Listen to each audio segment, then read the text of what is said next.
सर्वभारतीय केन्द्र पेंशनभोगी संघ ओडिशा कटकर 20तम द्विवार्षिक उत्सव अनुष्ठित। कटकर सर्वभारतीय केन्द्र पेंशनभोगी संघ ओडिशा कटकर 20तम द्विवार्षिक सम्मेलन महानदी विहार जगन्नाथ मंदिर प्रांगणस्थ महानदी भवन अनुष्ठित हो जाइछे। संघर सभापति श्री जयकृष्ण आचार्य संघीय पताका उत्तोलन करते। साधारण संपादक श्री अभिमन्यु नायक द्विवार्षिक विवरणी उपस्थापित करते। तत्पर अर्थ संपादक श्री निकुंज बिहारी रथ संघर द्विवार्षिक आयव्यय विवरणी पाठ करते। यापर ओडिशार विभिन्न प्रांतरू आसिथिबा 10 कोटी शाखार संपादक और सभापति माने संघर विभिन्न कार्यक्रम समस्या संपर्क में आलोचना करते। सरकार पाखरे दाबी रखा समस्ते प्रस्ताव देते।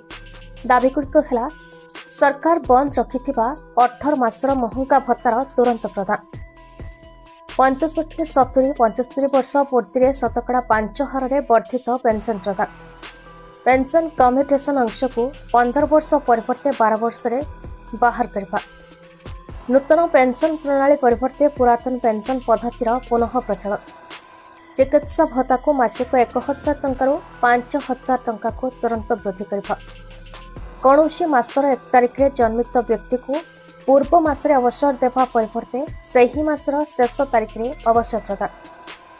यापर द्वितीय अधिवेशन में पोस्टाल विभाग अवसरप्राप्त पोस्टमास्टर जनरल ललितेन्दु प्रधान मुख्य अतिथि और शिवप्रसाद सेनगुप्ता उपसभापति भारत पेंशनर्स समाज ईस्ट जोन मुख्य वक्ता रूपे जोगदेइथिले। 75 वर्ष बयस ऊर्ध्व 24 जन सदस्यों को वयोज्येष्ठ सम्मान प्रदान करा। जुग्म साधारण संपादक रवीन्द्र प्रसाद त्रिपाठी मुख्य अतिथि तथा मुख्य वक्तांकर परिचय प्रदान करते। मुख्य अतिथि श्री प्रधान, पेंशनर अतिथि श्री प्रधान पेंशनर मानकर समस्या निराकरण में एसोसिएशन भूमिका को प्रशंसा करते। मुख्य वक्ता श्री सेनगुप्ता कहले जे सरकार पेंशन भोगी समस्या को तुरंत समाधान करने आवश्यक। तृतीय तथा शेष अधिवेशन में आगामी 2 वर्ष पर संघर कर्मकर्ता रूपे 25 जन निर्द्वंद्व निर्वाचित होते। सेमानकर सूची एसहित संलग्न करा। संपृक्त साधारण संपादक श्री रवीन्द्र प्रसाद त्रिपाठी सभा कार्य परिचालना करते। कार्यकारी सभापति श्री विजय राम मोहंती धन्यवाद प्रदान करते।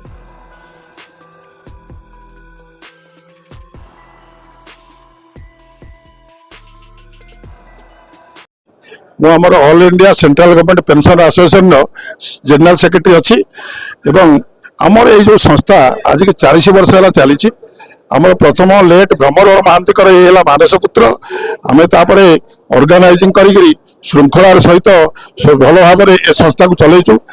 एमर ओडिशार समस्त जिलार ब्रांच अच्छी से सब सेक्रेटरी प्रेसिडेंट कर्मकर्ता अच्छा से भी आज आमर ये जो 20तम बाइनाल कॉन्फ्रेंस आज पालन करूँ एसे समस्त जॉइन कर।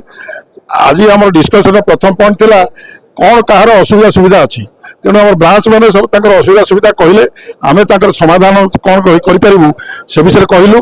तापर आम गोटे आज वयोज्येष्ठ सम्मान दौचु 75 वर्ष जो मान को अधिका हो गला से आम कि दौचु कि जिनस माने छता देलु मोमेंटम देलु उत्तर देलु एवं विभिन्न आउरी सब कलम पेन पैड बैग सब दे आज संबर्धित करूँ।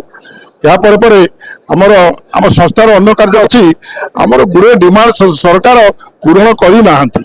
प्रथम कथा है 8म पे कमिशन बसई जनवरी 26 बोली एवं 15 दिन तक बसई तार कौन भविष्य किसी जना पड़ूनी। द्वितीय कथा है आमर जो कम्यूटेशन पे मिनिस्टर एवं आमर जो दायित्व अच्छा जितेंद्र सिंह महाशय जो मिनिस्टर दाबी पत्र देचु। आमर जो सेंट्रल जो दिल्ली जो एसोसिएशन अच्छी भारत पेंशन समाज थ्रू देचु ए विषय डिस्कसन चली कि रिजल्ट किसी आज्ञा हो तेणु देखला जहाँ जमी आम आगेबू एवं आमर समस्त बयस अधिक समस्त शेष अवस्था। ये संस्था all India central government pension association रो पब्लिक रिलेशन सेक्रेटरी लोक संपर्क विभाग रे अच्छी। मोर दायित्व है जो आमर लेबर मान प्रॉब्लम थाए जेको प्रॉब्लम थाए आम पत्र माध्यम ऑफिसर को जनाओ तांको डिमांड फिलअप करूँ बा आमर एमती मीटिंग हुए मझी मझे से माध्यम आम हाइलाइट करूँ।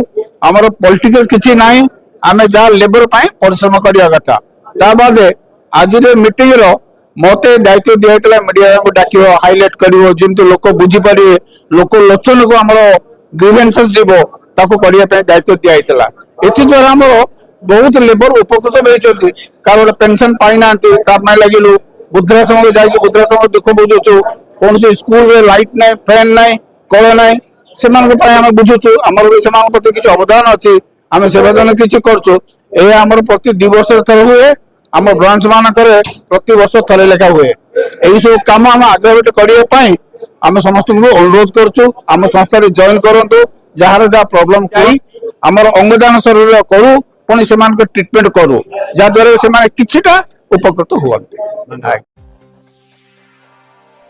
कटकरू दामोदर बेउरांक रिपोर्ट भारत न्यूज।